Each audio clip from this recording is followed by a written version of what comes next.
বাংলাদেশের অতি সম্মানিত ব্যক্তি বাংলাদেশের নেতৃত্ব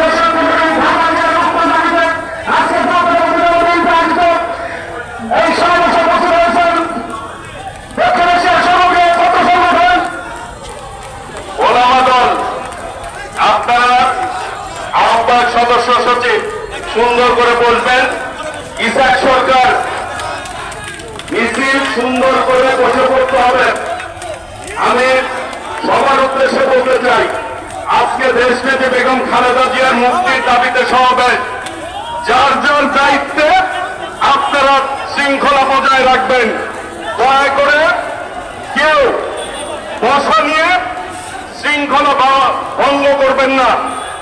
মঞ্চে শুধুমাত্র বিএনপির নির্বাহী কমিটির নেতৃবৃন্দ এবং অঙ্গ সংগঠনের সভাপতি, সাধারণ সম্পাদক ছাড়া দয়া করে কেউ মঞ্চে থাকবেন না।